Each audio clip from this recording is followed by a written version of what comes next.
New Falls Count Anywhere podcast coming to you on a Sunday. I think it's March 31st, 2025. We are now, I believe, just about 3 weeks away from WrestleMania 41. And of course, joined here by my guy, Rob the Genius, of course, every week, twice a week now, apparently on the show. Now we're doing this now. We're doing twice a week now because obviously we're WrestleMania season now, and obviously, as I said last time, every episode of Raw and SmackDown, I didn't plan doing a show today, but every episode of Raw and SmackDown for the last 2-3 weeks, a month, you want to call it, have felt consequential, and that I don't want to wait 4 or 5 days to react to it and then pile up things that happen on Raw after and then get lost in the mix. So I'm like, well, here's the thing with Rob. Rob's always been able to do shows, man, which is great. So it gives me a chance to get this stuff out and content for you guys on the feed. Again, we're pre-recording this actually, though, not going live, but to be available for you guys immediately after you finish recording this. But of course, subscribe to the Earnestly podcast, of course, on YouTube. Subscribe on the channel, TikTok, Earnestly Pod on TikTok. On my YouTube page, my Twitter page rather, each of 7, of course. Falls Count Anywhere. Doing this, I guess for the next 4 weeks, every Sunday, every Wednesday, for the time being. So, Rob, good to have you with us as always. What's up, brother? And good to be back. And look, man, I did an hour and a half last night, talking about all types of wrestling related numbers and stats and whatnot. Wait. On your podcast? Well, I did like a special episode basically. Because guy, WrestleMania? Yeah, because guy met on a. Oh, okay. I didn't see you drop my feed yet. I didn't see you drop my No, it's not up yet. It's scheduled. Oh, okay. It'll be up around noon. Yeah, we spent like an hour and a half because we both love digging in all types of numbers and about different things. So okay, looking forward to that, man. Looking forward to that. Yeah, if you like hearing people talk about stats and whatnot, and we spend a lot of time talking about a whole bunch of different things. By the way, find that podcast. Find that podcast, Robert Jean's podcast. First off, he has Robert Jean's podcast. Of course, he's also 1/3 of my really good friends of Jason, DJ, and of course you. 1/3 of the Minus Wrestling podcast. Check them out every Saturday at the Chair Shot Radio Network. I do hate you guys wait till like Saturday to put the shows out. It's not your fault, obviously, but but we do. I do follow it though. I do listen to it all the time, because you guys are great. So we got a lot to talk about today, of course. Ticket sales WrestleMania apparently a little lower than we realized. So we'll touch on that in a second. The WWE Hall of Fame has added a new wing, I guess I'm gonna call it, a new thing. We're going to discuss that. Evolution apparently is coming back. Evolution 2 is supposed to take place sometime this year, and then this year is the 30th anniversary of WrestleMania 11. We want to reflect on that WrestleMania. I venture to say that we're reflecting in a bad way because there's not much positive to take out of that WrestleMania. That is a deep. People complain about how like, oh, this is the dark times of wrestling. Even 2019, like, brother, you ain't go through 1994, 1995 wrestling. Okay, stop. Yeah, okay? All right. Yeah, some perspective there. But we had a really, really, really good SmackDown. Today's episode is actually titled "CM Punk's WrestleMania Dreams Will Come True," because they made it official. This will be a main event. The triple threat match between CM Punk, Seth Rollins, Roman Reigns will be a main event match. They haven't announced which night though, right? Oh, I'm assuming night one. I'm assuming it's night 1 too, also. But if you want to get really creative with it, you can get really frisky with night 2. Yeah. Man, I mean, like I just assumed it'd be night 1, but yeah. You never know. And I guess a lot depends on what they plan on doing with the whole whether or not Cena's going to win or not or whatever. Because of course, yeah, I would assume if Cena is going to win, then I think that's got to be night 2 because you want to close the show. You want to close with that the moment, to lead in the Raw the next night. But if he's not going to win, then I don't know. But for now, I'm assuming it's night 1. Am I wrong for thinking? And look, I like the build of Cody and Cena here. But I gotta tell you, man, the more I get closer to WrestleMania now, I'm really invested in this triple threat match. And look, Rob, I told you I am not a fan of triple threat matches, but this is the first triple threat match I'm actually really psyched about. I think what they've been doing with this story of Roman and Punk and Seth, and now what we're seeing transpire week to week, with the back and forth on on SmackDown. I gotta tell you, man, I'm not gonna still go as far as saying I'm more invested in this story than the Cena Cody story, because obviously that has a lot of ramifications that can affect the business for a long time. But this story is really grabbed my attention in ways I didn't think it would, honestly, in comparison to the other Well, main event match. because there's actual history to it. Yeah. The Cody Cena thing is just it's kind of slapped together. Uh,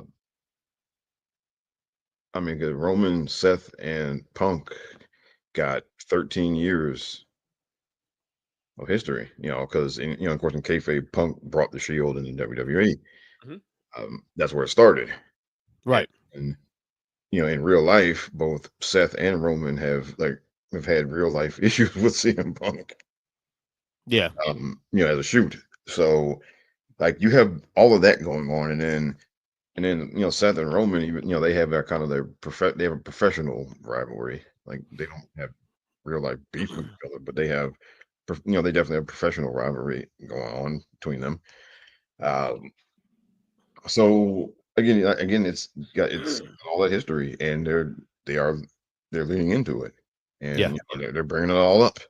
And then you've got Heyman in there also, of course, who has history with Punk and Roman. Um, and just as a side note, one of the things that made the Bloodline thing so good was the fact that Paul Heyman has real life history with the Anoa'i family going back for several decades. Like that's not just that's not just a kayfabe thing. I mean, he legit had worked with people in that family going back several Yeah. decades. Yeah. Um, so here we got over a decade of real history and being poured into this, and it also it's a legit three-way beef. It's not two people and then with the third person that getting thrown in. Like it's a legit three-way beef. So and put us. I mean, this feels like a real actual story. The Cody Cena thing is kind of just like I don't know. It's business. You know. I It's mean, business, yes, it is business. Although one can argue that when you look at the Cody Cena thing and like the whole now granted this is obviously happened years ago, but changing the guard situation kind of thing, where like Cody is kind of what Cena was for all those years until now. Obviously the very like clean baby face kind of thing. So it's kind of like looking in the mirror a little bit. But yeah. to be honest, I agree with you. Like the real story, you know, and real history that goes over a decade is on the other side of the spectrum, which is the triple threat match, between Punk, Seth, and Roman. Yeah, and I mean, because it's just it's different. I mean, like I guess it's, again because Cody and Cena they don't have that personal history with each other, Right. and like really, I mean, Cena turning is kind of its own thing, and you could swap Cody out with somebody else entirely and do the same story. Yeah. Wouldn't It wouldn't be as popular because that person isn't Cody, Yeah. just from a structural standpoint. I mean, it's just Cena turning is the thing. Whoever happens to be the Universal Champion at the time, other than business reasons, it's kind of immaterial. Like when Hogan turned, right? The Giant was the world champion, but it didn't matter really. Right. But the story was Hogan turning, right? Right. And it's kind of the same thing. I mean, Cena is turning and going after the title. That's the story. Like who's holding the belt that's not really the story because he and Cody don't have that history together. Yeah. Yeah. So you obviously had the contract signing on Friday, Yeah, tape show, of course. Again, it was in London this time. yeah, Dude, again, I know I keep harping on this all the time on the show, but those European crowds are just different, man. My God, singing Roman Reigns, Roman Reigns, yeah. and then you got Paul Heyman singing his name too, also in the process. That was fantastic. That was And great. then after that, and I mean, you still seen, does there Roman might be still a heel because I mean maybe even close to a tweener because the way he was talking on Friday was still peak tribal chief stuff. Like he was still me. Yeah. I'm the show. That's Well, well, still tribal chief Roman there. he never actually turned. Right. Right. Correct. So We he's assumed he still turned. it's just like he never turned. Um there was never there was never any moment of him turning. Right. Just basically he linked up with his family to deal with the other bloodline. Internal shit. Right. Yeah. There was an issue to be dealt with. But we haven't. I mean, and him, look, once that was over, then they kind of went. He went his way, and everybody else went theirs. Yeah. So, but I mean, this is his wheelhouse as a character, and Right. so I don't think no. But I mean, I don't think he's ever going to go back to being, you know, like what they tried to do with him before. But it's very similar, like the Road Warriors, right? The Road Warriors turned babyface. Well, they never turned babyface. They started Right. fighting in heels. Okay, but they had the same personality and everything. They didn't, they talked the same way. That never changed. It's just they started fighting heels instead of baby faces, and they stopped cheating to win. Right? That's Right. really all that Right. changed. Exactly. That's really all that changed. They didn't change anything else. Right? They started teaming up with Dusty Rhodes and they started fighting the bad guys. And I think that's probably what will happen with Roman's going to be here on out. He won't cheat to win, and he'll be fighting the bad guys. And that'll be it. But he'll stay who he is and all of that. And I think that's for the best because Yeah.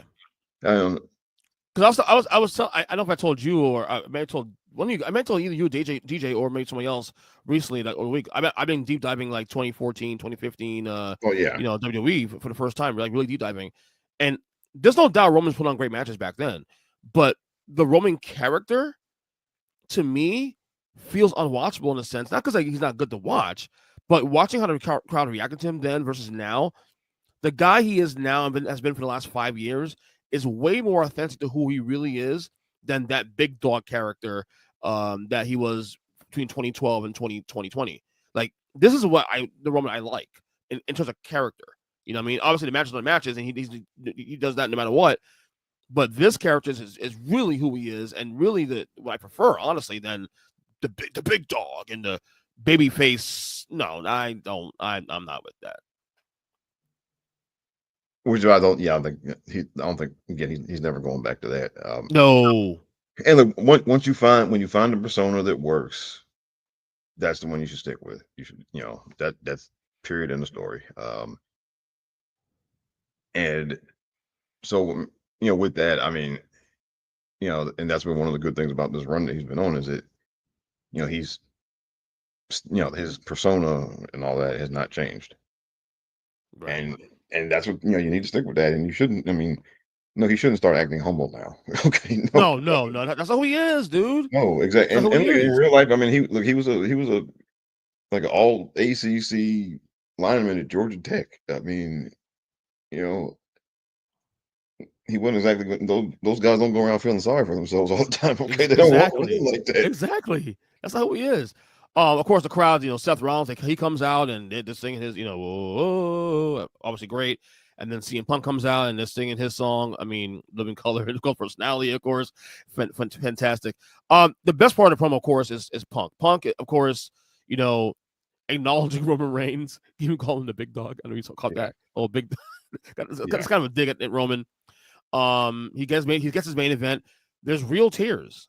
There's real tears. I don't know if that was kayfabe tears or that was actually like really him. Because remember, there's been a thing for years that CM Punk has been wanting to main event WrestleMania his entire life, and he never got a chance to do that. And it was, I would think looking more insight. You have more insight than I do because I was watching at the time.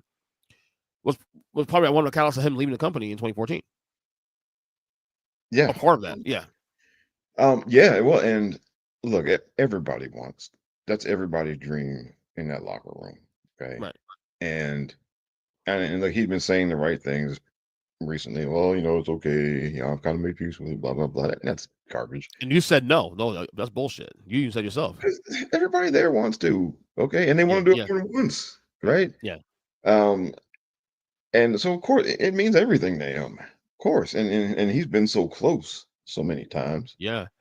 I mean, and then also, he got fired, and he thought it probably, he when he got fired, he probably thought, well, that it was never going to happen, right?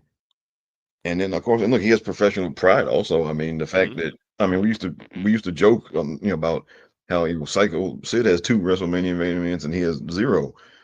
Um, and I mean, if you're him, I mean, that's probably a personal insult. I mean, now we love Sid Vicious for what he was, I but mean, to be fair though, Sid whole headline with the biggest, two of the biggest guys in history of the company, Hogan and Taker. Though, I yeah, mean, well, still, and I mean, but still, I mean, it was I mean, we made it as a joke, right?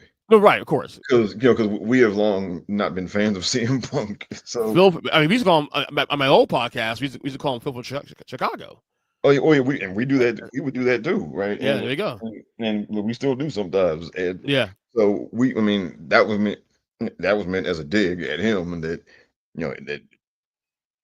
Sid Vicious had 2 and he had 0.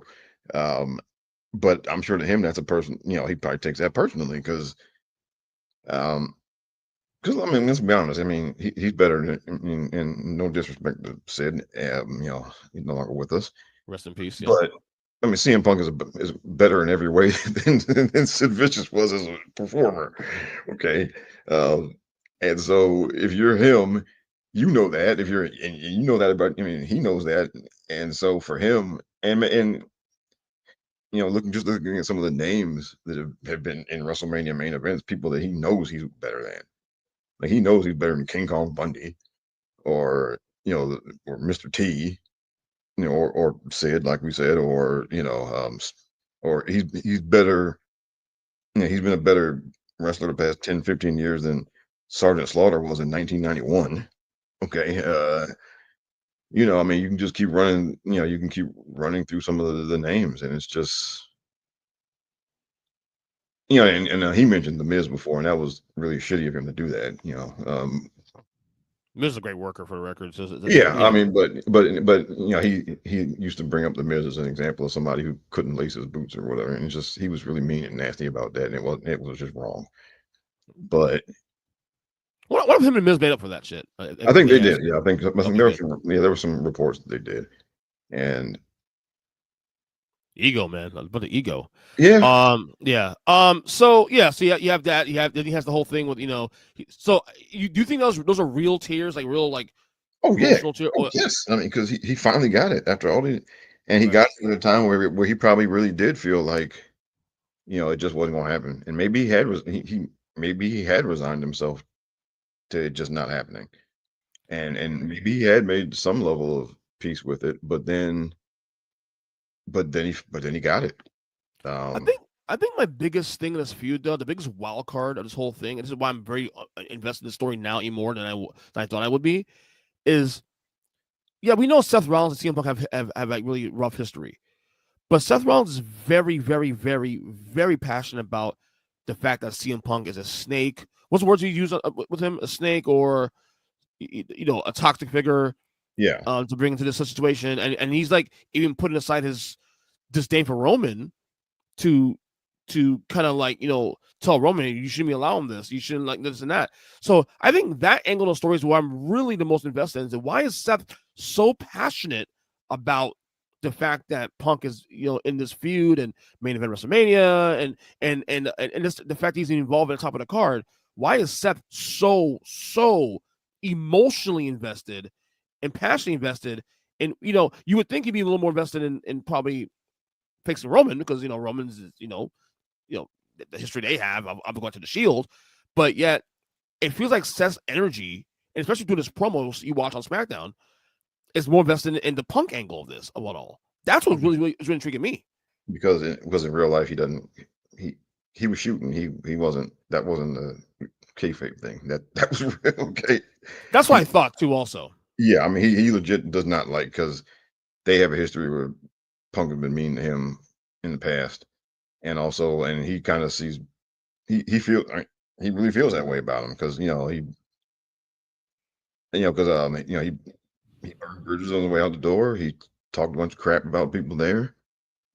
He spent years talking crap about the place, and then and Seth he's always been the loyal employee, the loyal company, and so he took a lot of that stuff to heart, you know, and then and also it's got to be grating to see this guy who talked all this trash about the place, and then he comes back, and then everybody, and then you see all these people greeting him with open arms, like a prodigal son, basically, right? Seth's got to realize, even though Vince ain't there, what has Vince always said? If it's good for business, it's good for us. Yeah, yes, but people are human, um, and I think we kind of pick and choose when we want these folks to be human and when we don't, right? And I think you know as long as he doesn't do anything crazy or out of bounds or anything, he's allowed to be a human being about this stuff. I mean, Yeah, yeah.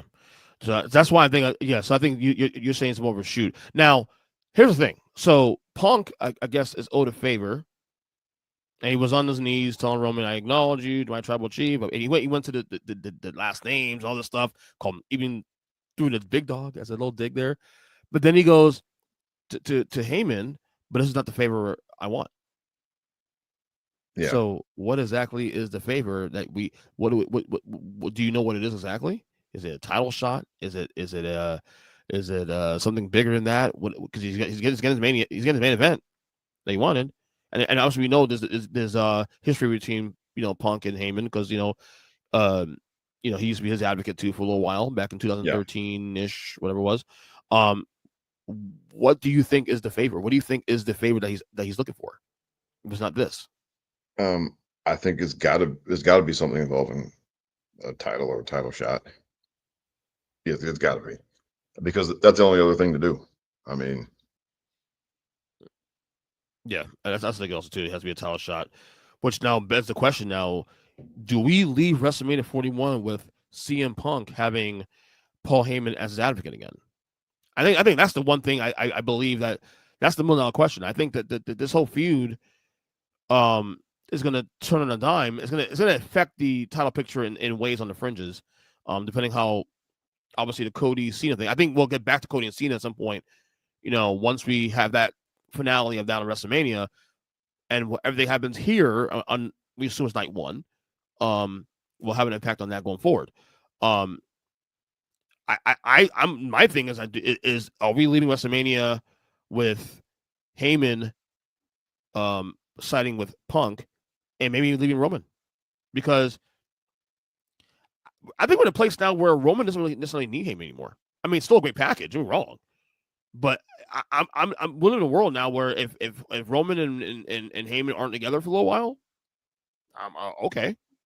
I mean, Roman's the main man now at this point. I don't think he needs Heyman, to be honest with you. Well, no, but I think it adds a dynamic to as far as the on-screen relationship and all that. Yeah. So because it's not like Heyman hasn't screwed Brock before in the past. It ain't like him and Punk split up. So I mean, it only fits the Heyman model, but maybe that's too obvious. I don't know.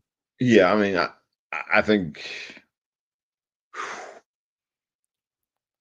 I don't think they want it. I don't think they would want to do that. Like maybe they may not. Yeah, I don't think it'd be kind of contrived to do a whole betrayal and all of that. I don't know. Unless does both. Unless he keeps both guys. Who knows? Yeah, I mean, well, I think, him being kind of stuck between the two of them is going to be it's going to be some dramatic point of tension, going forward. It's like your modern name Savage Hogan, Miss Elizabeth situation. Only there's not the female involved in the middle. Yeah, look, the favor might be a one-on-one match with Roman. That might be the favor. I like the favor. If you want to match him, just ask. I'm sure Roman will turn that down. Well, he might not be interested. I mean, that's that thing. I mean, Roman, in kayfabe. You ain't my level. or just or he got better things to do. He wants to go win the title back. You know, I Oh, think mhm. it could be that simple. All in all, I gotta say, I mean, obviously, and I think I'm saying this only because the fact that we're. This is why I like doing the show like twice a week now for these couple of weeks, because like you know it's not that Cody and Cena doesn't matter, because I'm still fired up by Cody and Cena, but it's now been 6 days since that promo they did, the second promo.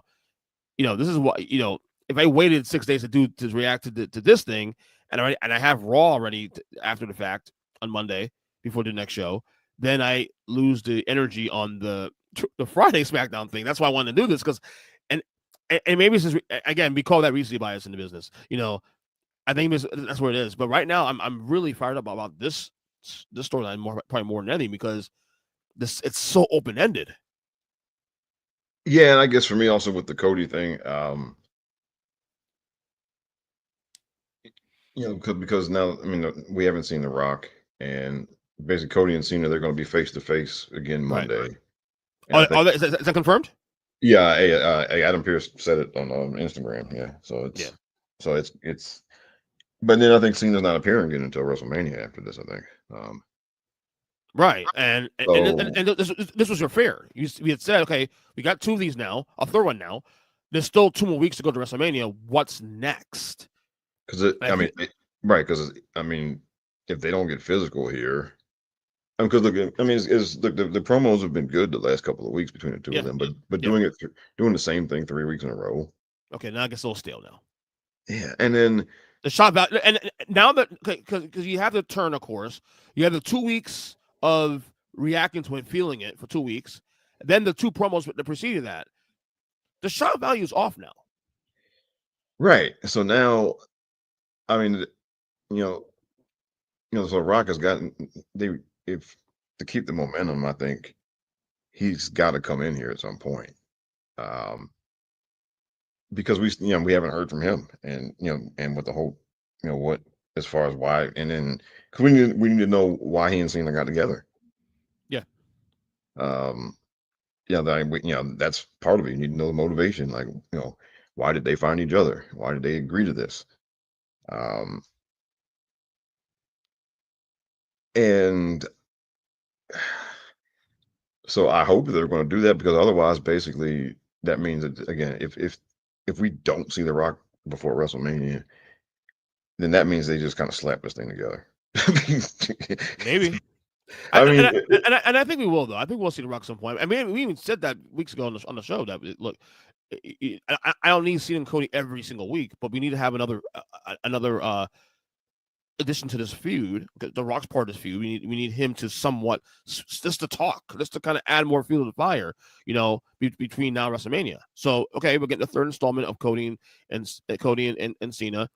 They gotta at some point lock up at some point a little bit. So, start something. I don't know what it is. Maybe interrupt the match. I don't know, but something's gotta happen this week. Something has to escalate this week beyond just talking. yeah, because then after that they got 2 more weeks after that, and then Exactly. we got it. Then if Cena's not there, then now look, obviously the night of the show, the place will be hot for it when they come out to the ring. But I mean, if you lose 2 weeks of momentum, Yeah. then You come in a little flat. A little yeah, flat. yeah. Yeah. What's my next thing there? Maybe the Randy Orton of it all. Because we saw SmackDown on Friday. Randy Orton says, "Look, I respected Cody, but I want that belt at some point. Then I want 15. Is it 15 he wants looking for now?" Yeah, I think he's got 14. Yeah, So I'm wondering now if the Randy Orton angle, again, this is why this is so open ended, because all these things affect all this. Like the triple threat match could affect Cody seeing down the road. Obviously, now Randy Orton is now putting himself into the picture now a little bit here. Obviously he's a babyface now, but we already know Randy's history. He can easily turn heel, and it can work. And especially if whether or not it's Cena, the title will be on in April. They have this history between Cena and Orton, albeit the roles are a little different at this point. Or it's Cody and Orton, two babyfaces for the time being. Whatever it may be. I think maybe the wild card here is Orton. Maybe Orton ratchets it up a little bit now to add some little bit of a interest to the, not necessarily to the scene of feud, but the fact that, okay, listen, I want a shot at the title at some point after this is all over. Maybe that's it. I don't know. Or part of it anyway. What do you think? Yeah, I think, and it so I mean, it does make you kind of wonder, you know,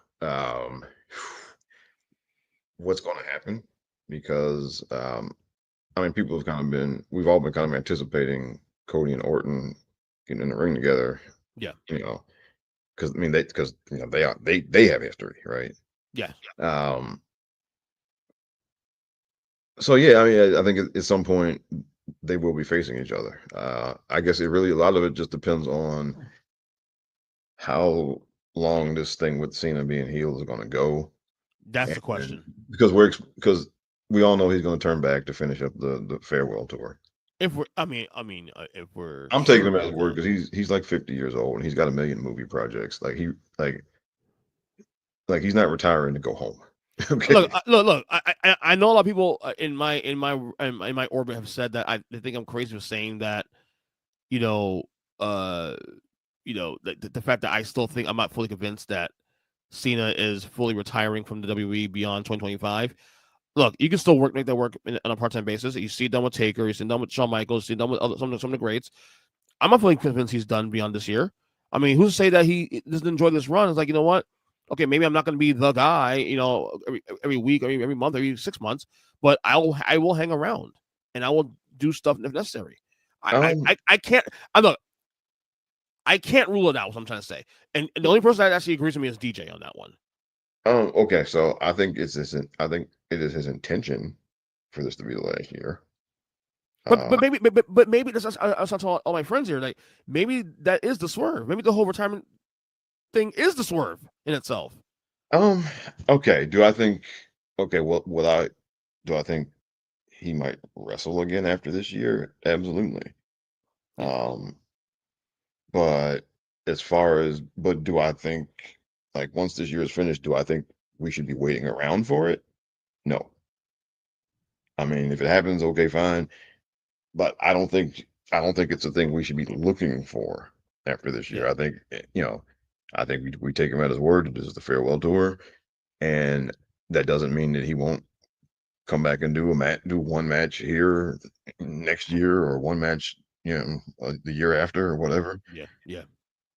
But I think as far as him being like completely locked in to working, to being a quote unquote full-time wrestler, I think this is it. Um, Well, yeah. He's not that now though. That's what I'm trying to say. He's not that now. but I So don't think, look, I don't put it, I don't think this is a swerve in any kind of way. I think this is okay. legit. And then, Okay. but if he gets a phone call next November, if he gets a phone call in October of 2026, and they say, "Hey, man, if you're not busy, you want to come through and do this tag team match on TV or something?" Sure, right? This is like Jay-Z saying I'm retiring, and then because it comes back a couple years later, does put on 2 albums. Like, Yeah, I mean, like so just, but I same wouldn't, bullshit, man. but I just personally like, so I wouldn't. I don't think like, yeah, I don't think you don't need to sit around like anticipating and is he coming back? Is he coming back? I think he's coming back. No, I don't think we need to do that.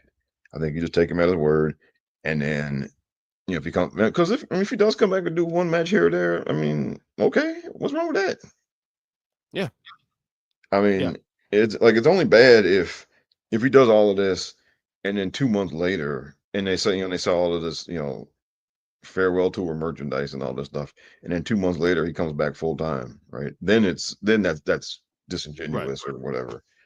But I mean, coming back to do a match here or there, I think this just means basically, I think what he's saying here is after this year, don't wait up, don't wait up for me. Yeah. Oh, You know, but to be honest with you, like when I came back in 2019 watching the product, he was already pretty much gone. Like he yeah, was. So it's like I've never. And this has been 6 years now. There hasn't been a world in 6 years where I looked at John Cena as like being involved. He's just an added piece. Like like I don't. That's why I'm confused by that. Like I'm not surprised. Like I must not ruling out him being gone completely. That's all I'm saying. oh, If he well, because See, we're not of the generation who grew up with him. Like the kind of younger people I know who grew up with him. So this is like that's a good point you made there. You know why? Not to cut you off. This is literally Hogan 92, 93. I Yeah, guess. Okay, right. yes, I you're right. mean, because now it could look like, I mean, in hindsight, that whole thing at WrestleMania 9 and 93, in hindsight, it looks terrible. It is terrible. But it wasn't received that way in the moment. Yeah, true.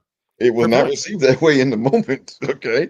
When it happened, you know, a lot of people were really cool with, oh, well, he's going to get one more shot at this. Okay.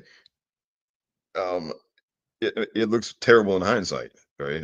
And then also now knowing what we know about, the backstage stuff and all of that with Hogan, right? Yeah. But That's another episode in itself down the road. That could be another yeah, retro but episode down the I road. mean, but I can tell you, people were not crapping on it when it happened. Okay.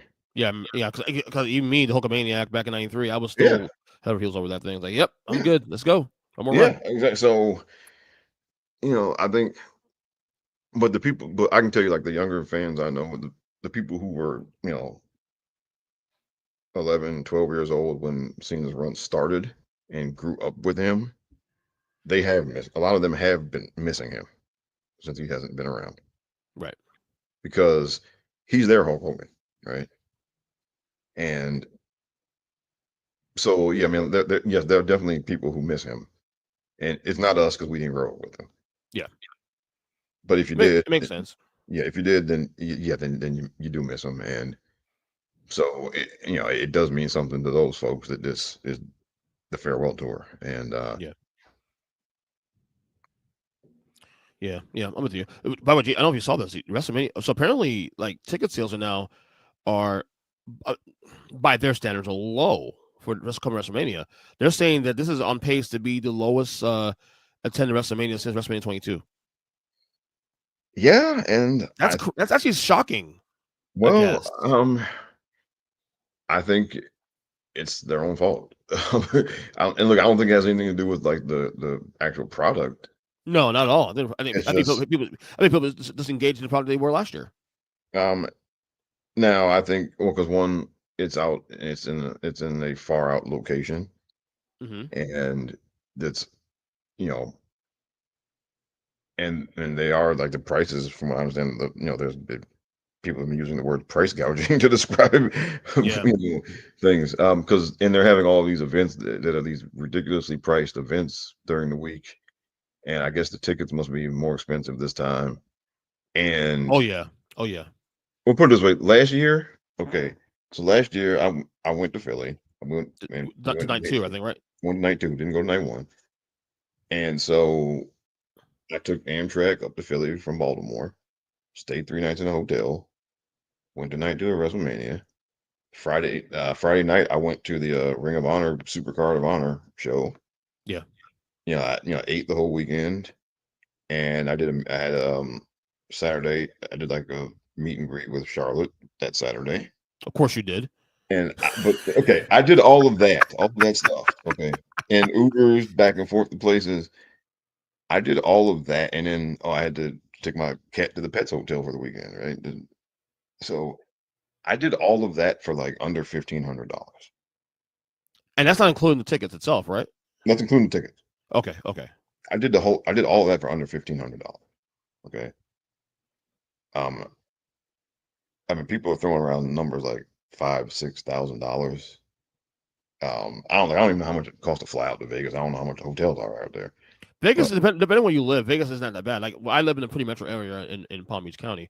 Vegas is fairly cheap from here. But again, the more competition to fly, the lower the number's going to be. So yeah, I mean, like if you go out there when there's no events happening, I'm sure it's a pretty easy, not so difficult trip, or not so expensive trip, but you're paying higher prices for flights, you're paying higher prices for hotels. And if they raise the price of the tickets, then that's a whole nother thing. Because we were in the upper deck, and I think it was like $200. My ticket was right. last year. And from what I understand, it's a lot steeper than that this year.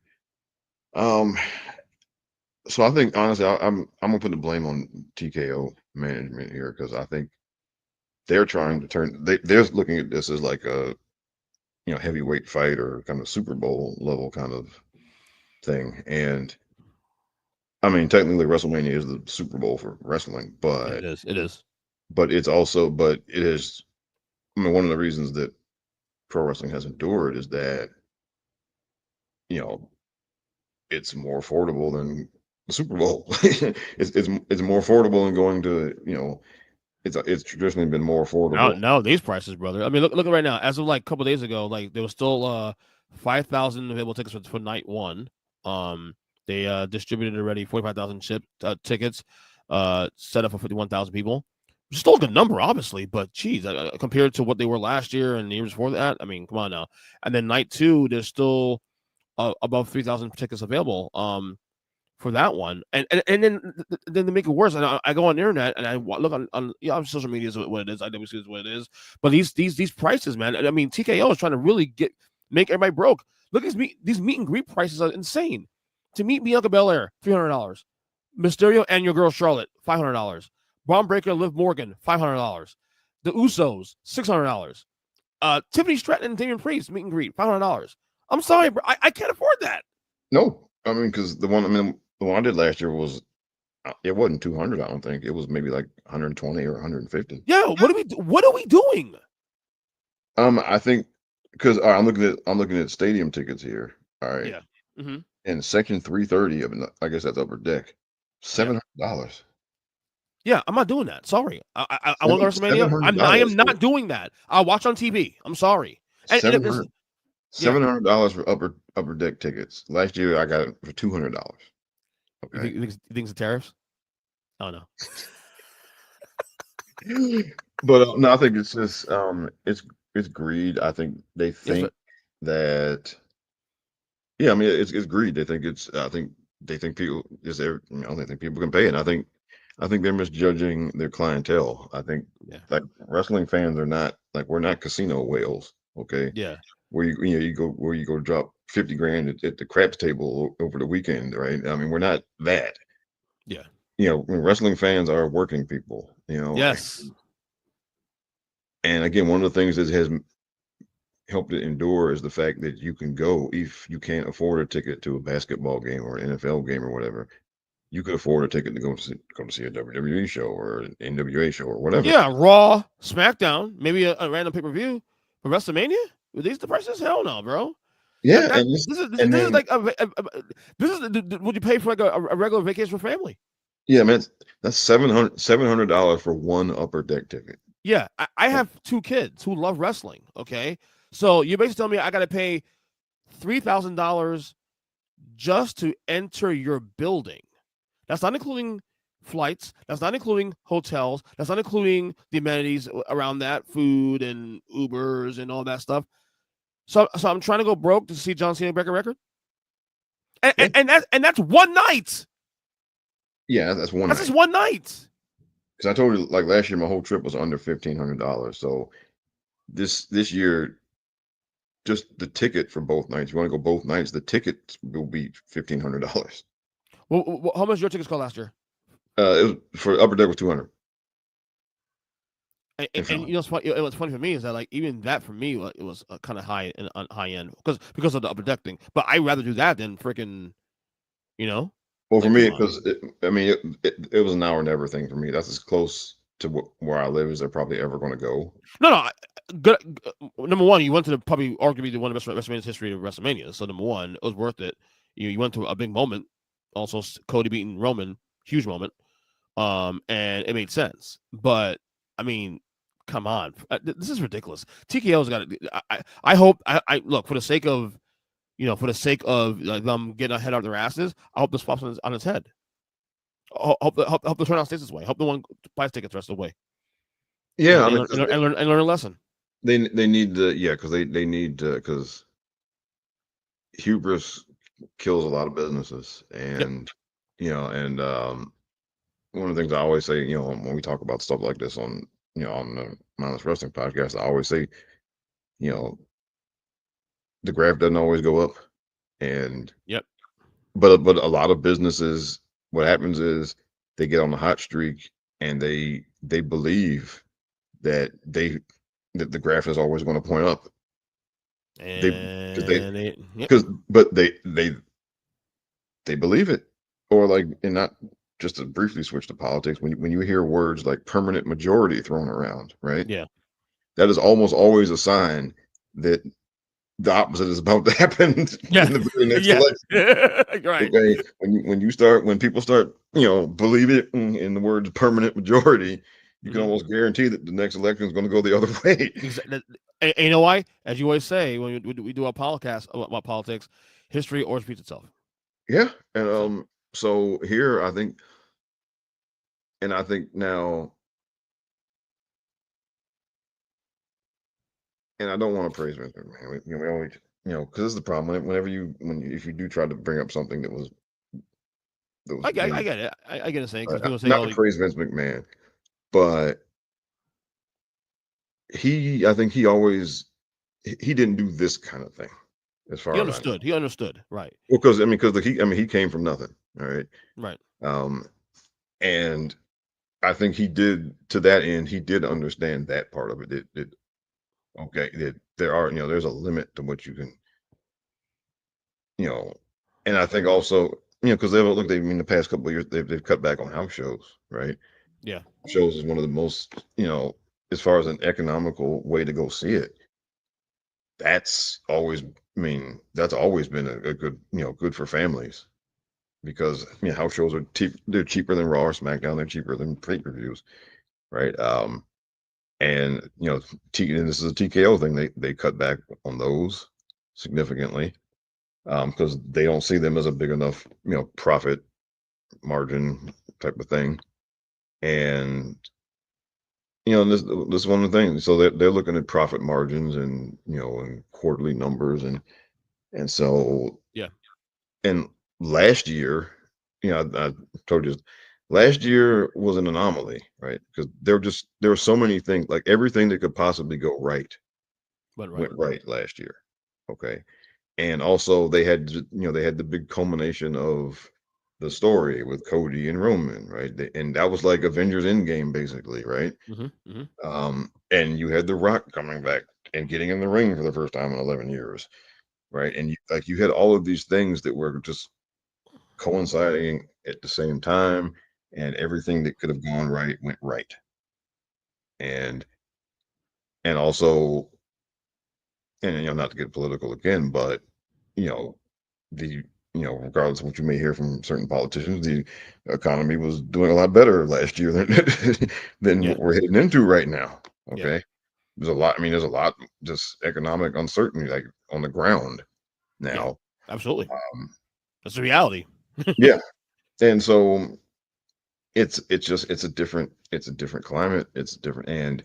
But I think TKO was acting as if last year is the norm and not an exception. And I think you need to take last year, and you need to look at last year like it was an exception. Right. Like, when the Bulls 72-10, okay? You don't expect to go 72-10 every season, Yeah. They right? came close. They came close the year after that. They only lost 3 more games.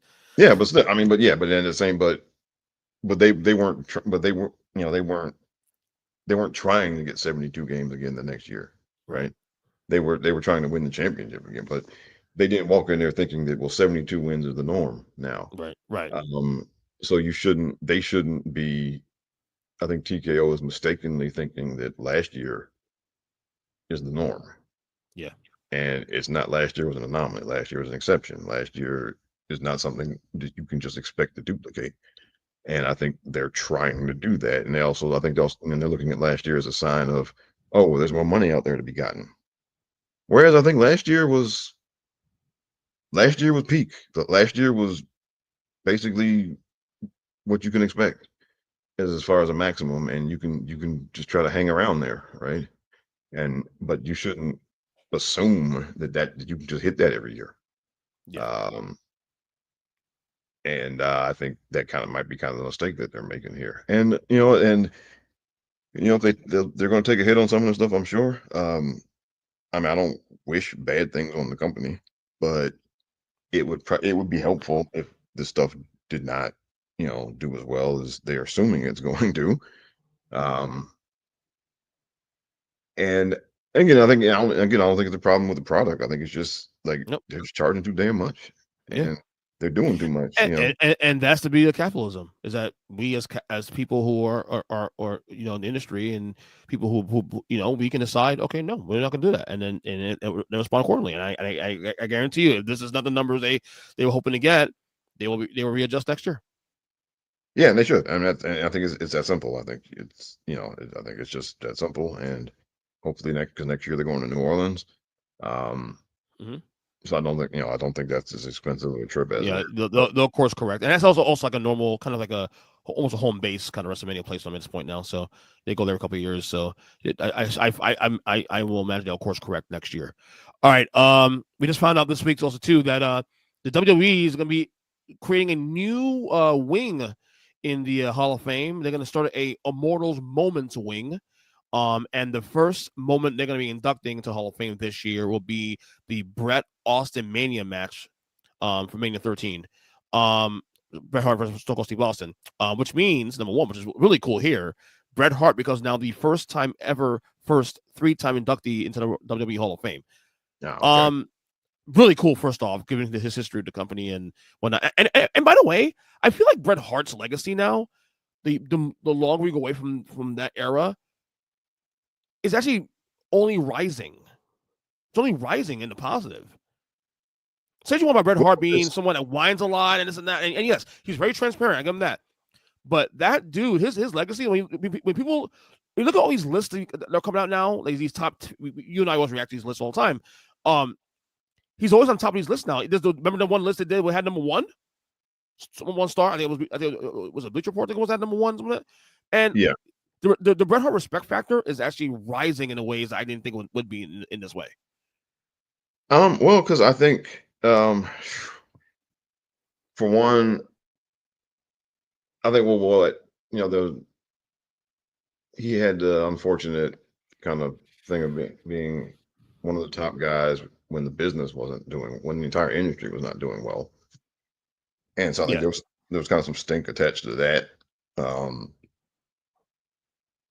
and look, I mean, Shawn Michaels was cooler. I mean, Yeah. I mean, that's just what I mean, and DX, they were cooler. Okay, I mean, if you were a teenager back then or a young adult back then, those guys were cooler than Bret. Okay, and Austin was cooler than Bret. Okay, and the Undertaker, everybody was, all those guys they were all cooler than Bret. Austin and Taker and Rock and DX. In the Right. moment, anyway. Yeah. In the Yeah, moment. I mean, especially if you were a teenager or a young adult, those guys were all cooler than Bret. Okay, um, but now we're all older, and also, Bret over time has, shown himself time and again to be a really, good, solid human being, right? And Very, very honest, and very honest, and just yeah, transparent, and so, whether you like it or not. and and while a lot of, those other guys have had their kind of a lot of personal and career ups and downs, um, and some of those stories that have come out about some of those guys aren't that flattering. Yeah. Um, and Bret has always managed to stay at least somewhat on, on a straight and narrowish kind of path, and then not in a preachy kind of way. Um, and I think it's just, and also just as more stories have come out about people in the business and drugs and fooling around and all other kinds of stuff and backstage politics and all that other kind of stuff. Bret has kind of just been this, consistently better person, right, than so many of these guys. And to boot, in the black community, he's also allowed the barbecue, as we know. We've seen his history. Very Yeah, pro. He's allowed the barbecue. Let's put it that way. Like we've seen, yeah, and we should know this years ago. Like him and Salt and Pepper together in those photos. yeah, and His new wife is black, and he's always been very pro. Pro us. Let's put it that way. yeah, and he's also been very pro like Native American also. Yes. And so yeah, he's just, I mean, he's proven himself as a person over the last 30 years. That's Um, really helped his legacy. yeah, Are and you? and just Mhm. and in ways that, again, as more and more of these stories come out, more and more of these, like a lot of guys from the 80s, you know, have unfortunately died really young. Mhm. And yeah, I mean, he's been there as an example of, you know, I guess doing things the right way, for lack of better terminology. And I think it's helped. Um, it's helped, and knock on wood, nothing's ever really come out about him, really bad. Yeah. So yeah, he's kind of just stood there as an example of, you know, being a good guy in a Yeah. business full of sharks, basically. Yeah, I You know. agree. Are you surprised that this moment of all the moments, I guess WrestleMania moments, want to call it, but immortal moments, this is the first one ever inducted? Because Um, I'm not that surprised. I'll tell you why in a second. Are you surprised? no, because it's an excellent choice because one, for a lot of, I mean, this is it is one of the best matches in company history. So it's not like it's not egregious to pick it, right? And then, but then also, I mean, you can get both guys there to talk about it, and that's a really important thing because They're both I with mean, you us. can have But number both one, they're guys. both with us. They're still with us. Number They're one, both with also. us, and they're two guys who can sit down in an auditorium in front of people and talk, and they won't get booed out of the building, right? Because that kind of that kind of with if you pick any of the Hogan matches, either his opponent's no longer with us, or there are going to be people in the building booing him while he's trying to talk. Yeah, that too. So I That's think that evidence by kind of Raw. Yeah. yeah, so that kind of precludes picking one of the Hogan matches. Um, and then so yeah, I mean this one is a smart one to pick, right? I agree, 100%. And I'll tell you right now, from on my end, and by the way, we just did literally a WrestleMania card draft, and I had the first pick in the draft. Which match I picked first was this one.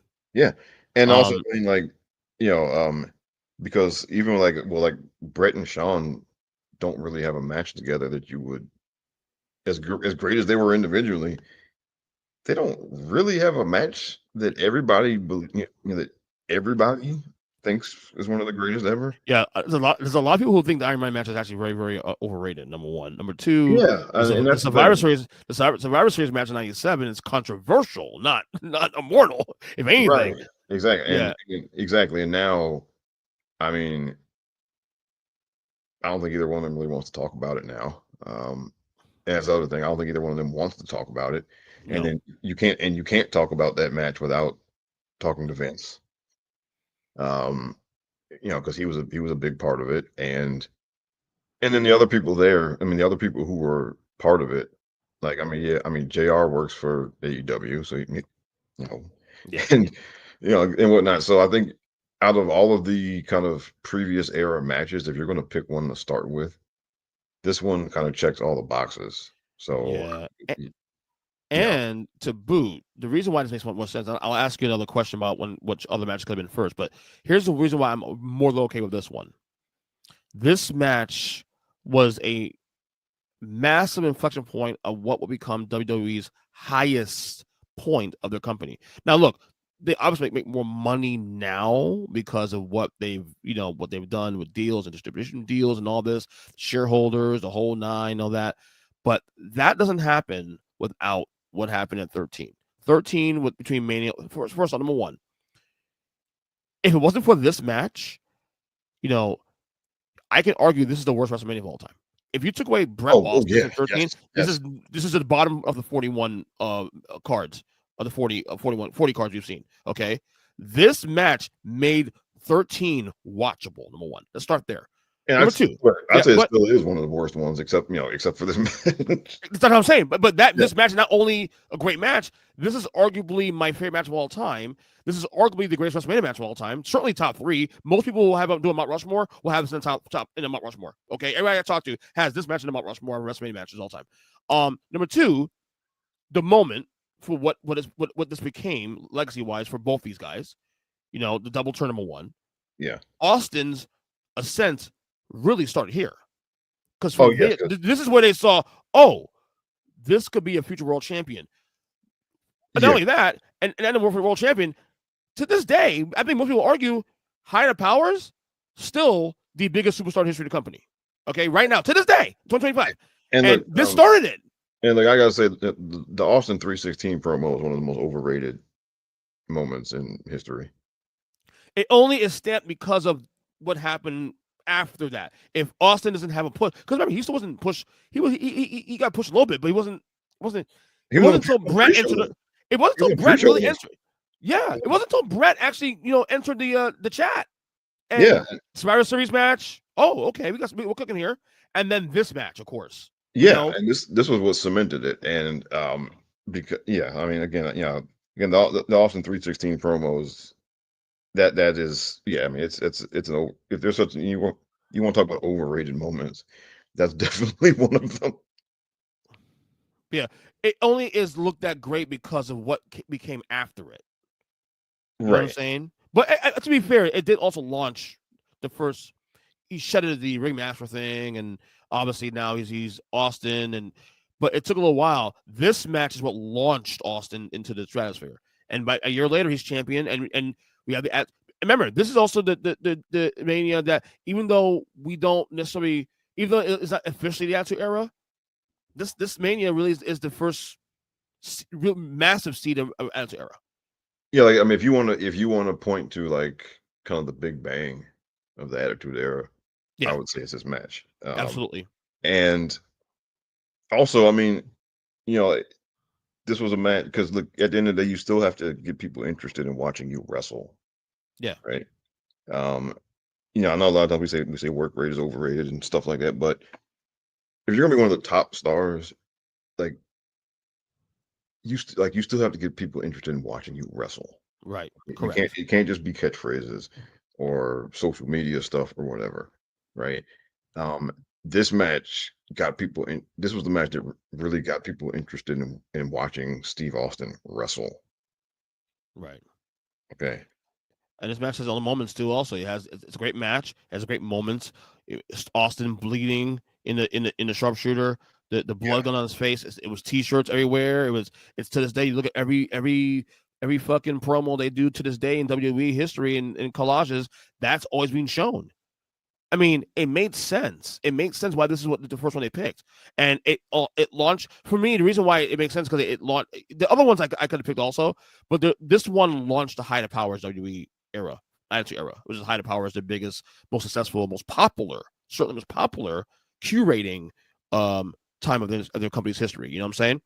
Having said that, though, if you take away this moment, and I feel like you're not going to agree with this one on this one, what other moments could have been first? first, okay, I feel like you're not going to agree with this one. I think. well, you I'll let can't you go do first. like so. We just said, well, you can't do the Hogan stuff. You know, we You said like, can't now, well, but okay, no, right. You can't. well, But no, okay, take away all the shit with Hogan, though. yeah. I mean, well, the Hogan stuff is justified. Like you're justified picking it and picking one of those. Yeah, But as far as, but we're talking about presenting it in an auditorium full of people and on TV and blah blah blah. You can't do the Hogan stuff. But other than this one, I mean, that's tough. because it needs to be something. Again, you don't want to do recency bias. Uh, where but I don't know what I really don't know what. I mean, you could do maybe Taker and Shawn from 25. That's one. Um, And by the way, it doesn't say WrestleMania Mortal Moments. It just says Mortal Moments. It could be anything out of WrestleMania. right, but I mean, it's the starting point is going to be WrestleMania matches. Right. And then so yeah, if you're going to pick something up, something that you can present today in an auditorium, and get both people there and talk about it, and they'll get a good reception in the building from people. Then, if not this, yeah, I mean, I'd probably go with Taker and Shawn Yeah. from 25. You see, the thing is too. Also, if Hogan have all this fucking PR bullshit around him, this bad PR, Hogan Andre should have been first. Yes, I mean, I agree. Because Yeah, Hogan Andre, you can sub out Austin and Bret and what did for the company and Height of Powers, all that, and obviously save the company, obviously. But Hogan and Andre pretty much put wrestling where it's at today. Well, because that's the first image in the montage when they do the Yeah, montage of yeah, this McMahon era. That's the first thing. The first yeah, one that the first one that gets shown is Hogan slamming Andre. yeah, Um, so yeah, I mean, if Hogan didn't have all this stink around him now, yeah. then that would be the one. Yes, and What about WrestleMania 1? The tag match.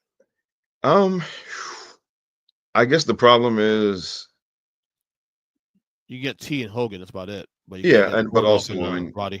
but it's a match that nobody really cares about anymore. No. WrestleMania 1 was just about the show happening itself. Yeah. Correct. It wasn't I mean, that's all it was. It was about the show happening itself. The miracle of WrestleMania 1 is that it happened and that it succeeded. Not any of the matches actually, you know. And then the matches were fine for what they were. And a few of them were fine for what they were at the time, but yeah, I mean, nobody's going back to watch that match for the match, right? I mean, whereas people watch Bret versus Austin because they want to see the match itself, and people watch, Taker and Shawn because they want to see the match itself. Yeah. I would. You can consider Austin Rock at some point. 17. I would look at Hogan Rock down the road. Maybe wait till Hogan stink gets off a little bit. Hogan Rock, 'cause that's a massive moment in history of the company. Yeah, I could see a scenario where you do the whole Brock and Roman and Seth Rollins whole scenario. 31 could be one down the road. You can make as a moment. Cena and Rock is definitely one you can consider. yeah. I'm trying to find some more mid card matches that can make sense also too. Because you mentioned Triple H and not Triple H, Shawn Michaels and Undertaker. Um, there's some recent ones too. Also, you can look at. I mean, I could look at Sasha and Bianca Well, that down the problem road is not because of there. Yeah. first female main event, that kind of thing. There's a lot of other ones they could really tap into as years go on. You know what I'm saying? So there's definitely a lot of ones you can tap into. Your girl Charlotte, Becky, and Rondo. I mean, Charlotte, Becky, and Becky. And there's a lot of those there. So Yeah, there's and definitely there's so the moments that they're piling up now. They can probably put in down the road to fill in. if and also on the women's side, if they're going to they probably want to do if you're going to do them from the women's side, you probably do like either Trish and Mickey first from 22, or when Maybe. Trish and Lita main event in Raw and did the cage match. Oh yeah, because again, it does not do WrestleMania. It could be anything. It could be any. Yeah, so I think you probably start with one of those Yeah, I agree with that. because unfortunately now because Sasha's not there, that that cuts into a lot of the last 10 years of women's stuff. Red tape and stuff to get through that. Yeah. Yeah, I mean it cuts into a lot of it.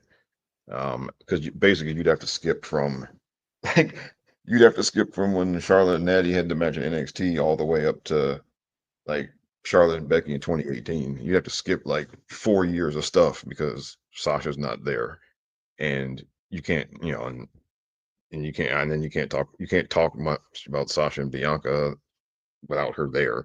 Right. Um, So so I agree. Go with Lita and Mickey for the time being yeah, until Trish and Lita, Trish and Trish Mickey. Lita, right? Yeah, start with those. I mean, for the women's side, I would start with one of those. Yeah. Um, and then see what happens. Because I mean, obviously, eventually you are going to talk about the horsewomen stuff. You're going to have some of that stuff in Of there, course. Yeah. but um, you might have to wait if to really get might have to just wait for Sasha to be available to talk about it. And look, I'm not fully convinced he's not done in WWE. I think she'll be back in the company within a couple of years. I honestly believe that. I don't know how long her contract is, Yeah. but the thing is, I mean, right now, like the problem is, right now, she's doing exactly what she's always wanted to do right Right. now, and she's getting paid a lot of money to do exactly what she wanted. This is what she wanted to do. That's a good point. She wanted to be the center of attention. She wanted to have all the belts. She wanted to win all of this stuff. Mhm. Okay, I mean, and look, I mean, you don't get far in that business without having a shit ton of self confidence. Um, and You're gonna have to you're gonna have to next episode talk to me about why I should watch AEW again because it's been a long time. We'll discuss that down the road because I'm off the wagon right now, brother. Where I'm at now is where you were 3 years ago, and now we basically swapped places now. well, I was all AEW. it's because it's funny because I didn't start until last year. So when I hear people talk about how great it used to be, I'm just like, okay. You know, because I just wasn't watching it, and I guess for me, I don't know, because well, when they started, I was very partisan because I did not like the tone that was around the whole thing. Right, right, So I just refused. right. Um, and I guess, well, for me, I mean, I watch it now because they have several people there who I actually want to see. Whereas at the beginning, they had people who I either did not like or didn't care about, with a few exceptions. Now they have several people there who who I do like and who I am interested in watching. So that's what got me to start watching it. And Really. I may watch it again at some point too. They make it more accessible now for me to watch it now with it being on Max especially. So I can probably watch it now. And I could probably do a watch along or two now with some of the old shows they've done. You know what I mean? So And maybe one day maybe one day you and I will do it on a retro pod. We'll probably do the debut episode of Dynamite. Just look back and see how you like it. You know what I mean? In fact, I did watch that. I was excited about that one. I know that. yeah, But speaking of great segue though about women wrestling, because we just found out a couple days ago too also that according to sources that Evolution after 7 years Evolution 2 is coming this summer. It is noted that an announcement will take place with the company soon and before WrestleMania 41 in Las Vegas. The return of the event has been talked about for a long time and is highly anticipated by many after the success of the first show back in 2018.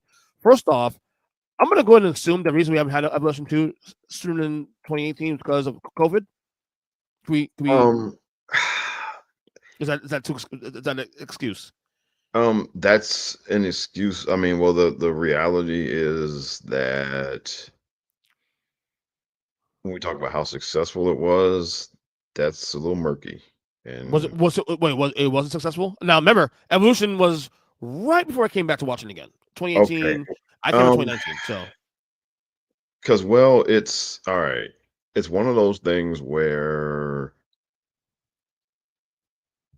the people, it's all depends on it's one of it's very spinnable, right? I mean, right. you can look at like the attendance and things like that, and you can make that say whatever you want.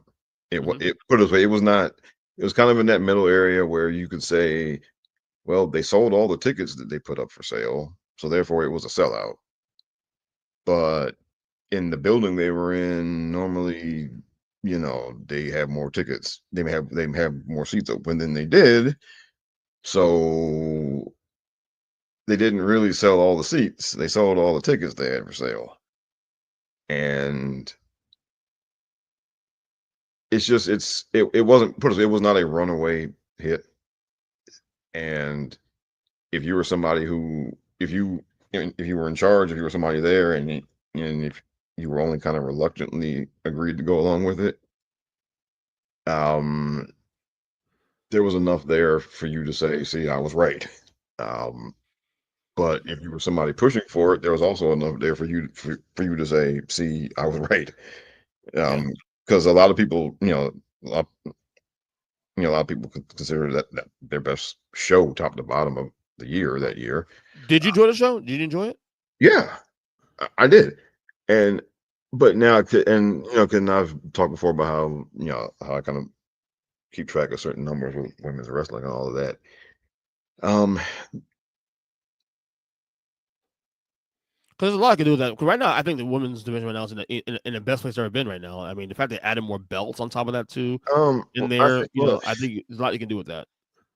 I think well, I think on paper, yes. Um, I think with the fact that I think there's definitely a good bit to be desired creatively, uh, compared, Right. and I think they haven't been treating a lot of that stuff with the same importance that they used to treat it with.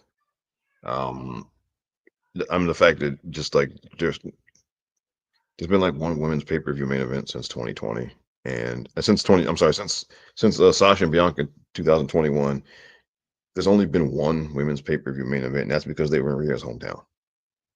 Uh, Right. So I'm looking through the I'm looking through the matches from Revolution. Hold on, what's up, buddy? I'm still recording. And also, I mean, and that show was You need and to that show record. was also tied to Ronda Rousey. Right. So here's the card from 2018. So we had a pre-show match between Rhea Ripley and Dakota Kai for the NXT UK's Women's Championship.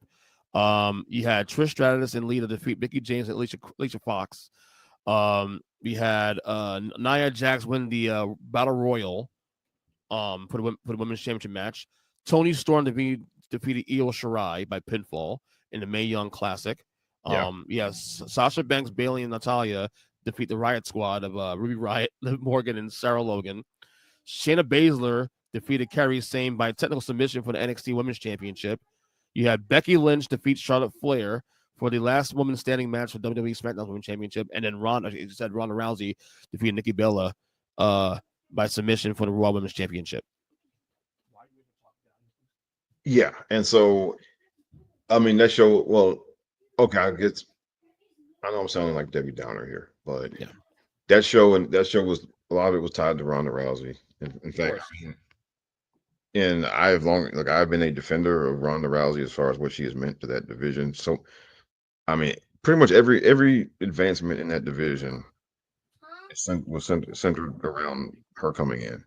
Okay, because they got her to come in because they obviously saw a business opportunity around having her, because I mean she is a wrestling fan and she wanted to do it. So everything that all those advancements in the division were centered around her coming in, and and so that show was very much centered around her, and they just since that show, again, how well it did is, again, it depends on who you ask. And then after WrestleMania 35, honestly, the division wasn't as organized. Yeah. The booking and all of that. And then so there's that, and and it's just there are a bunch of reasons why it's taken this long. And then also, and the last few years, again, they haven't been, just the creative push hasn't been there. Well, that's one of the things. That's one of the things I've heard about Triple H. The big criticism of Triple H the last couple of years, that he hasn't prioritized the women's division as much as he should. But I think now doing something like this, and I think they've done a better job in the last couple months now of shifting attention. Io's going to push now. She's involved in this Bianca and Rhea feud. Liv Morgan's had a great year. We're getting her character in order now. So I think there's a lot of things they're starting to really do. Nia Jax, I thought, had a really solid comeback since being gone for a couple of years. So I think they've done a better job in the last year of refocusing the women's division. And I think this hopefully this event, whatever happens in the summertime, probably after SummerSlam, before SummerSlam, hopefully it does put some eyeballs again on the division. I think it's a great idea. I'll be watching, obviously, when it comes on. And there's a lot you can do with this, actually, going forward, especially now with the new titles in there. They've done more to bring more attention to the division. So hopefully this is something that maybe is not just a 1 year thing. I mean, that's a one-off. Maybe this will be something they'll do every year. Yeah. I guess I remain skeptical about, because I know, like, some people have said, well, they have enough women there to have like a women's show. And I'm always skeptical of stuff like that, because Yeah, of course. when you start, because when you start, putting everybody over in one place, that there's a word for that, that you and I are quite familiar with. Yeah, of course. Yeah, absolutely. Yeah. It's called segregation. Yes. Yes. And there is always a downside to that, because, of course, when they say separate but equal, but you always get the separate and you never get the equal. Okay. Exactly. Yeah. So I guess, okay, so on the one hand, should we be happy? Of course. But I guess I see more of this as a mea culpa, because, just from kind of the lack of creative prioritization of the past couple of years. I think this is, and then also the fact that, like, when they made the mid-card belts, like, the women backstage have been pushing for that. Yeah. And I think this is about, I think this is this may be Triple H listening to them. And also Stephanie being back involved in stuff, because I mean, she was a big part of that push before. Right. So I think it's a couple of those things.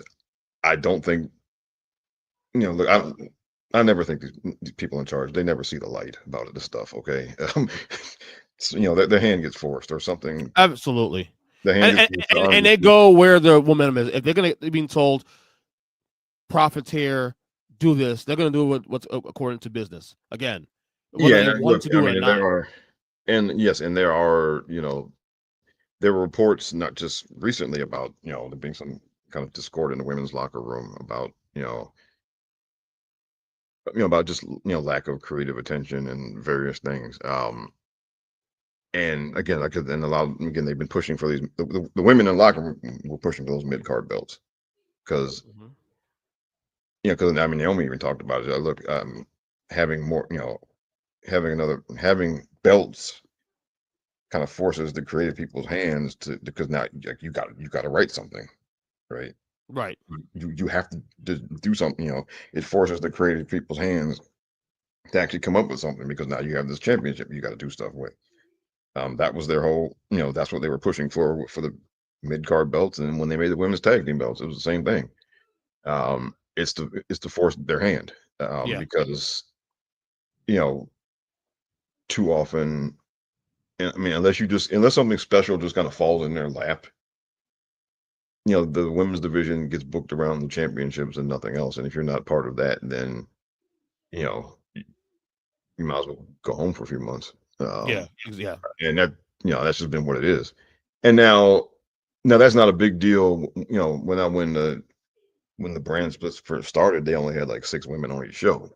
So then, in that case, it's not a big deal. But now you got over a dozen women on each show on Raw and SmackDown. So now whoever was not in the, Raw or SmackDown Women's Championship program had like nothing to do. So, adding tag team belts, that was supposed to help with that. That's been hit and miss. And so now, they got these mid card belts, and I think so far the mid card belts have functioned better than the tag team belts have. Yeah. Um, so now I think it's just, if they're doing this, then at least for a few months, they're going to have to ramp up things on the women's division. So so I think that in itself was a good thing. Yeah. It's just ultimately, the follow up is what matters. Yeah, and they gotta find a way to prioritize it. You have so much programming. You have. There's no reason why they shouldn't be prioritizing it. You know what I mean? It's the same thing with Yeah, the mid card belts in the men's division too. Also, you have this all this programming you guys claim to have and this and that, and use it. Use it. because like if you You look at know? the men's side, just for WrestleMania, like we have the triple threat with Roman, Seth, and Punk. We have it looks like, well, Drew and Damian Priest are gonna have a match that doesn't have a title That's gonna be involved. a banger. We'll get to that when we do WrestleMania preview in a couple Yeah, weeks. but I But mean, that's well, gonna be a but fucking banger. there's several men's matches being booked for that show that don't have a title involved with them, where they found, where they managed to come up with some type of story and all of that. Yeah. And so, they very rarely do that with the women's side. You may get one feud a year on the women's side that doesn't revolve around it. Right. And so the real thing is going to be the follow up. Like, because look, we know if the show was in July, then we know that in May and June, they're definitely going to ramp everything up on the women's side to lead up to the show. Right. And But it's everything after that. Do you it's continue doing that? after that, are they going to revert back to what they were doing? Or are they going to keep going? Right. And for me, I guess that's what, so that's why I guess I'm not, you know, I guess maybe I don't sound as overjoyed as a lot of people, because to me, just you never take your foot off their neck. Never. Well, I think it's not that you're not excited about it. I think you're just skeptical. Well, because with all the stuff we're into, right? Yeah. Um, whether it's movies or comic books or sports, like there's, you don't give them an inch. You don't give them one day of rest. Okay. Um, if they do something good, you can say, okay, that was a good thing you did. Now we got some more stuff to do. That's just when you're pushing for progress and more equality and all that type of stuff, it doesn't end. Um, Yeah. it doesn't. And so you can look at something as an individual victory, and I think them having another Evolution show would be an individual victory. But you know, okay, great. Now, okay, but what next? Okay, Yeah. don't do that, and then don't do that show, and then put up the mission accomplished banner, and then and then 2 weeks later, it's back to you know same as ever was. Yeah. Yeah. All right, let's get you out of here. And we're gonna be doing a little bit of these next couple weeks on the show. As we were hitting some couple of anniversaries. First off, here we'll go to this one. April 2nd, to be exact, will be the 30th anniversary of WrestleMania 11, which took place at Hartford, Connecticut, at the Hartford Civic Center. The attendance was 16,305. The buy rate in North America was 340,000 people. Homes, what they call that. Many people look at WrestleMania 11 as arguably the worst WrestleMania in history of the company. I did a question of the week on my podcast about 2 weeks ago on my socials, where I asked, give me a best WrestleMania and give me worst WrestleMania. And almost every single person that responded said that WrestleMania 11 was the worst WrestleMania they've ever watched. Rob, I'm not mistaken, because I know I wasn't either at the time. I was out of wrestling at this point. For this year or 2 years. This was obviously the down years of the WWE. People, like I said, people complain about 2019 and 2016 was horrible. And blah, blah, blah. I'm like, brother and sister, listen, go back to 1993, well, 94, 95 specifically, okay, and come back to me later about how bad wrestling is, because that was the down year of the WWE. That was the doldrums of the WWE. I wasn't watching. I know what's going on, but I wasn't watching week to week. I mean, shit, I wasn't even watching even the main events, even the pay-per-views back then. What is your reflection on WrestleMania 11, Rob? Yeah, I think it's definitely a conversation for worst ever. And look, 1995 as a year. What were you doing in 95? I was Oh, 15. wow, I I turned was in 15. college. Yeah, I was in college. Uh, but so I mean, I've gone back. I've watched some of this stuff, retroactively. But from all Still bad. accounts, Still bad. if you look from all accounts, 1995 was like the worst year as far as wrestling product of our lifetimes. Not And just both of those WW too. Yeah, because that was the worst of like the that was the worst of the Hogan stuff. That's when I agree.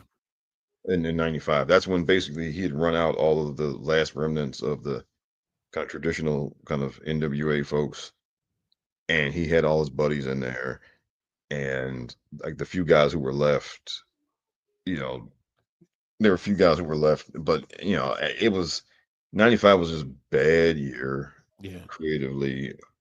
Because look, I mean, it was down to WWE and WCW, and they were both bad that year. And so, look, yeah, anytime I see somebody complaining about 2019, just stop it, okay? Stop I it. get why Bruce Lee Planets was bad, but it was nowhere. It wasn't in 1995 bad. Stop. Okay, yeah, I'm I sorry. lived both of them. Trust me, I know what I'm talking about. Yeah, look, okay, because one, again, if you give a damn about women's wrestling, 2019 was a really excellent year, Yeah. and then 2019 also was Kofi Mania. And so I'm sorry, you're not going to tell me that one of the best years of women's wrestling and the year where we got Kofi Mania, you're not going to tell me that that was the worst year ever when Yeah. 95 So exists. true. So true. Look at this card. And not only that, look at this card. Look how badly booked this thing was, too, also. You had the first match. You had a tag team match between the allied powers of Lex Luger and British Bulldog, who defeated the Blue Brothers of Jacob Blue and Eli Blue, right? You had Yes. a IC title match between Razor Ramon beating Jeff Jarrett, okay? By the way, Razor Ramon had 1 2 3 Kid in his corner, and Jeff Jarrett had the Roadie in his corner by disqualification. The Undertaker defeating King Kong Bundy, okay, with Larry Young as special guest referee. King Kong Bundy in 1995, by the way. Yes, yeah, exactly. This is not King Kong Bundy. This is not WrestleMania 2 at King Kong Bundy against Hogan. Okay, this is literally 9 years later. The Undertaker beat. Okay, I said that already. Sorry about that. Tag team title match of Owen Hart and Yokozuna with Mr. Fuji Jim Cornette in the corner, defeating the Smoking Guns of the Billy Gunn and Bart Gunn. How about this? Bret Hart, not in the main event whatsoever, beats Bob Backlund in an I Quit match. Now, granted, this was a hot feud. Remember Bret lost his title to Backlund the year before, 2 years before that, actually. Yeah. Was the year before that? Yeah, year before that. Yeah. Yeah, an I Quit match with Roddy Piper, special referee. And then you had probably the only watchable match on this entire card, Diesel with Pamela Anderson in his corner defeating Shawn Michaels with Sid and Jenny McCarthy in his corner for the world title. And of course, the main. Go ahead. That's a B show main event. That should not be. Right now, that was actually a good match. People say that match sucked. I thought it was a good match actually, but against Shawn Michaels, you know. Yeah, I mean that was when Shawn could do no wrong when the bell rang. Right, but if I want to tell you, and by the way, we're going to do this at some point. You, me, and DJ at some point. We're going to rank our Shawn Michaels matches, WrestleMania matches all time. I will still probably put this on the bottom of the list. This is a spoiler alert, most likely. And that's not saying much because how much great matches he does have. You know what I mean? This is probably on the bottom of the list, or close to the bottom of the list for me. And then the main event, of course, Lawrence Taylor defeating Bam Bam Bigelow in a singles match. Oh, God, the Grizzly shits they call that, right? Yeah, I mean people. I mean, some people said Lawrence Taylor did fine for a guy who. Given what it was fine. But look, if you're stacking manias up year to year, again, like I said earlier in the podcast, if you take away Bret and Austin, maybe this is worse. Maybe this is not as bad as 13. But Bret Austin saves 13. You know what I'm saying? What other WrestleManias you consider bottom? Like I'm not a fan of 1 and 2 personally. I've heard people shit on 32 actually a lot. I don't know why. Well, it's funny now. WrestleMania 2 was the first one that was the first one that I actually watched start to finish because they showed it on like TV some deal to show it on basic cable like a few months later. So and I was 12 years old, so I thought it was like the greatest thing ever at the time. Okay, but in hindsight, WrestleMania 2 is not very good. No. I in fact 1 and 2 are the ones I don't watch. I would probably watch 11 before I watch 1 and 2. Honestly. The reason I watch 2 is probably because of Savage and you know the match sucked. Savage and Jordan Animal Steel, and then Hogan and Bundy. Even though that match was terrible too. But the battle royal with the NFL players I thought that was a fun match. Yeah. Because they going into it, like they had some vignettes and some scenes with like Big John Studd getting into it with a bunch of the different NFL players. So there was something there, there was some kind of drama and some tension there with him and the NFL guys. But then also like you could see at the end of that match that Andre was cooked. I mean, of course. That was the first major sign of Andre being done. That was the first massive sign. Yeah, and so obviously, so they had to do Andre Hogan the year after that because the clock was ticking. But 2 was not very good. 11 was bad. 9 was bad. Which other ones am I not a fan of? 11, obviously not good. Was mentioned not you hate you shit on 9 earlier. Hi, Kitty Cat. Because I mean there were just a lot of bad. I mean, there were just so many bad finishes. I don't hate 9 though. People don't like 9. I don't mind 9. The finishes are shitty, probably some of them, but there's some quality matches in there though. And also, which other ones was there? Like to me, I mean, bad really means like bad. Like 32 was too long. 32 had a bunch of matches that were too long. 35 was too long. Also, 35 as a show was too long. But it wasn't bad. No, that was good. 29 was not very good. That's Cena and Rock 2, right? Yeah, because that was like the first Cena Rock match was really good. Yeah. The second one was kind of a rehash, and then Rock wasn't in shape. Right. And then like the rest of the matches were mostly not very good, other than Punk and Taker. One day, I said I keep saying this every year and I fail, but one day I will actually sit and watch every WrestleMania from start to finish again to freshen my mind up and actually rank them. Yeah, I've been trying to do that because in one of my many projects, I've been trying to do that. It's hard. It's really hard. You have to get to the because a lot of people say, "Oh, 13 was great because of the one match," but one match doesn't make a WrestleMania. It can wait your argument, but it won't. I'm not going to put 13 over 3 because of one match. Yeah, and then there's also kind of your personal, like, look, when the show's better when your favorite people win. Okay. I mean, yeah. I mean, I I guess. mean, Well, see, see. Look, I have no bones. Look. I have a problem people saying 40 is the greatest of all time. Although my only issue was that let 40 cook for a couple of years before you do that. Like let it cook a little bit. Like years on the road. Like to me, my personal favorite WrestleMania is 5. You know what I mean? And it has less to do with Hogan and Macho. It has to do with the entire show in general. And to me, I always told you, but the reason why I love 5 the most is that was Jesse Ventura at his fucking peak. The commentary on that, him and Gorilla, A plus plus plus plus plus plus plus plus. yeah, and I, I'm not And sure that matters too. I'm not sure Huh? which one my favorite one because Most folks say 17 is the best one. I I tend to think agree with that. um Match quality wise, I tend to agree with that. I think if you because I'd probably still go with that one because you had the main event, you had the TLC match. Um, You had Flair and Undertaker was really underrated. I heard too well, that also. was the year before. No, Flair and Undertaker was 18. Who did Triple H face in? Was that Jericho? Triple H No, in Triple H was 17? against Taker at 17, and that was That's what I'm talking about. 17. That's what I'm talking about. okay, and then Vince versus Shane. Like, if you're talking Yeah. about a pure sports entertainment match, that's one of the best ones. Um, and then and you had some other matches, and then like there were a lot of other matches that were, you know, they were shorter, but they were good, entertaining matches.